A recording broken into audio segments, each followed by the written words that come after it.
She slammed her fist on my gate and shouted, "You can't park that truck here.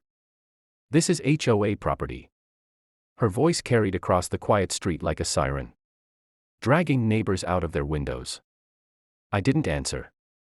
I just leaned on the hood of my truck, calm, watching her scribble something on a paper that looked official. She slapped it against my fence and screamed, "You're evicted."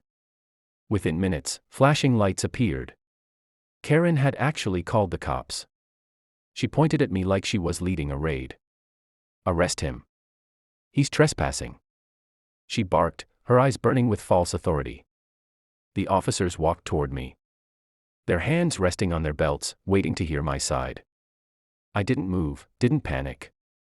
Instead, I glanced at the so-called eviction notice still fluttering on my gate. The stamp was fake, the language laughable. But I stayed quiet, letting Karen dig her own hole deeper. Then, one of the cops asked, "Sir, do you live here?" Before I could answer, Karen jumped in, "No. His wife just moved out last week. This house belongs to the HOA now. He's got no rights." She looked so sure of herself, so eager to watch me get dragged away. I slowly reached into my jacket. The cops stiffened. Karen smirked, thinking she had won. But when I pulled out a black leather case and flipped it open, her face went pale. The officers leaned in, their eyes widening. Karen's smirk collapsed. "Wait, what is that?" she stammered, her voice cracking. I just looked at her, calm as ever, and said, "You just called the cops on a federal judge." Her jaw dropped. The crowd of neighbors that had gathered gasped. The cops exchanged glances. And one quietly muttered, "Ma'am, we're going to need you to step back." But Karen wasn't done yet. She didn't know this was only the beginning. Karen's eyes darted from the badge in my hand to the officers' faces, like she was trying to convince herself it was fake. "This is a trick," she shouted, her voice shaking now. "He's lying. He forged that badge, arrest him." The taller cop cleared his throat. "Ma'am, that's a federal credential. We can't ignore that." But Karen wasn't the type to back down. She lunged toward my fence, ripped the fake eviction notice from the wood, and waved it in the air like proof of her authority. "This is the law. He's violating HOA rules. His wife left, he doesn't belong here anymore. We decide what happens on this street." I tilted my head, almost amused. "Funny," I said slowly, "because this land never belonged to the HOA in the first place." The crowd of neighbors murmured. Karen froze. "What are you talking about?" I took a step closer to the gate, my voice calm but sharp enough to cut through the noise. "When my wife moved out, she didn't just walk away from this house. She signed it over. To me. Free and clear.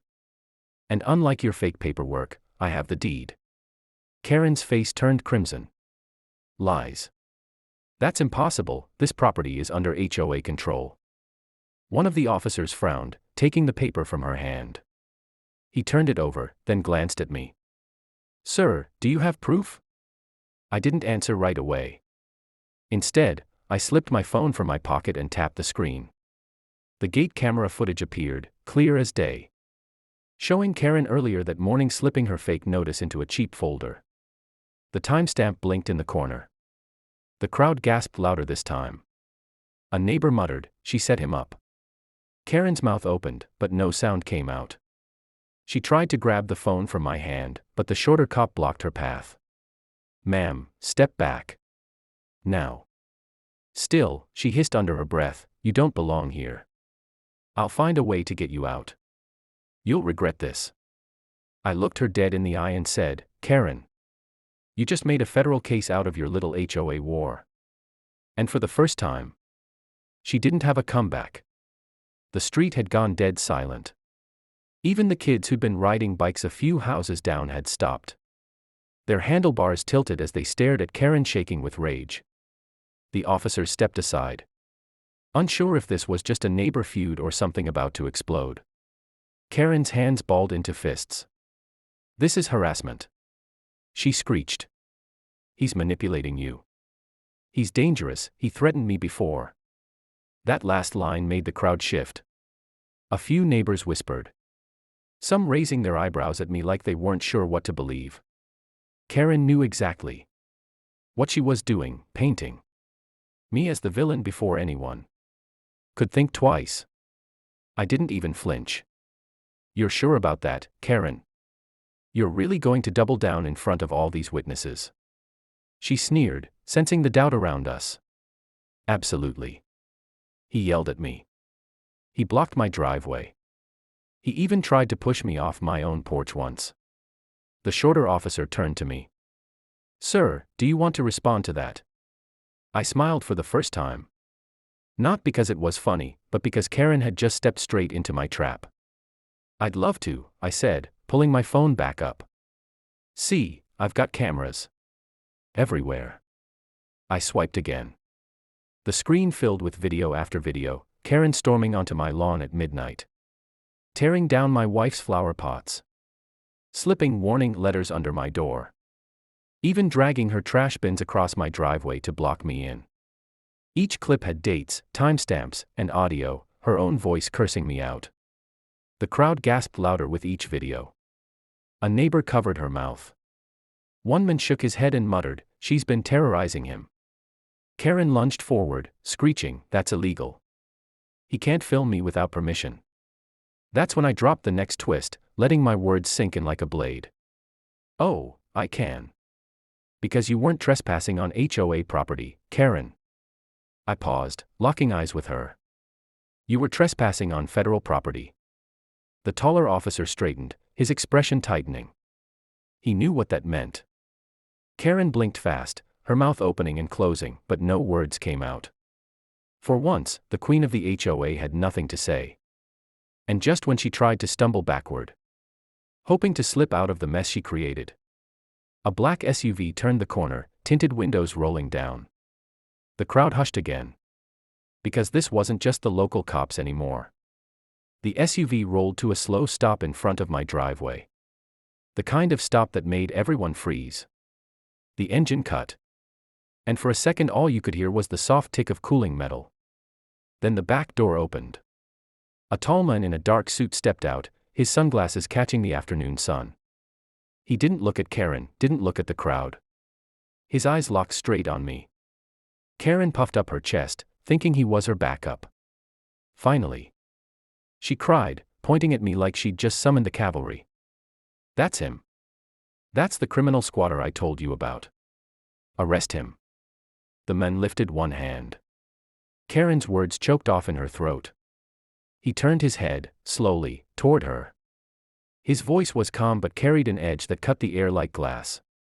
Ma'am, do you have any idea who you're talking about? Karen blinked, confused. What? Yes. He's trespassing. He's pretending to be some kind of judge or whatever. I called for help. This is HOA business. The suited man stepped closer, pulling out his own credentials. The gold emblem caught the light, and the crowd leaned in, gasping again. FBI. Karen's knees wobbled. Wait, you're here for me. The agent didn't answer her. He turned to me instead, giving the faintest nod. Judge, we got your message. We'll take it from here. The crowd erupted in whispers. Neighbors pulled out their phones, recording every second. Karen tried to laugh it off, her voice cracking. This is crazy. He tricked you, too. He doesn't belong here, he's dangerous. But the agent wasn't buying it. He gestured toward the cops, his tone all business now. Officers, secure the scene. We've been monitoring this situation for weeks. False filings. Harassment. Even attempts at property fraud. He glanced back at Karen. She's been on our radar. Karen's face drained of color. Radar. That's not possible. I finally stepped forward. My voice low but sharp enough for every neighbor to hear. Karen, you wanted the HOA to own everything. You thought you could bully me out. But now. It's the federal government that owns you. The crowd exploded, some neighbors actually cheering. Karen stumbled back, shaking her head. No, no, this isn't happening. But the FBI agent was already pulling out the cuffs. Karen staggered as the agent reached for her wrists. But instead of surrendering, she made one last wild move. She spun toward the crowd, pointing and shrieking, "You're all witnesses. He's lying, he's scamming the whole neighborhood. You'll regret siding with him." The neighbors didn't flinch. Phones stayed raised, cameras recording. One woman shouted back, "We've seen what you did, Karen. You've been bullying everyone for years." Another man added, "About time somebody stopped you." Karen's voice cracked. "I am the HOA. You can't arrest me." The FBI agent slid the cuffs onto her wrists with a sharp click. "Ma'am, you're under arrest for fraud, harassment, and impersonating an officer. You have the right to remain silent." She thrashed for a second, screaming at the cops, the neighbors, even at me. But it was useless. The crowd wasn't on her side anymore. The cops guided her into the back of the SUV. And the moment the door slammed shut, the street exhaled like it had been holding its breath. The agent turned back to me. "We'll process her. Expect a clean break from here on out." I nodded. "Appreciate it."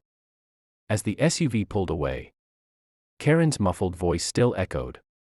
Through the glass, screams, fading into the distance until they were gone. The neighbors began clapping, some even cheering, relief spreading like wildfire. I looked around at the faces, then back at my gate. My wife might have left, the HOA might have tried to strip everything from me. But at that moment I knew something deeper. This wasn't just about one house. It was about the principle. About standing your ground when someone tries to rip it from under you. I rested a hand on the fence, my voice steady. Almost to myself, but loud enough for everyone nearby to hear. I didn't fight for this country just to be told I can't live on my own land. The street went quiet again, but this time it wasn't fear. It was respect. And for the first time in a long time, the neighborhood felt free.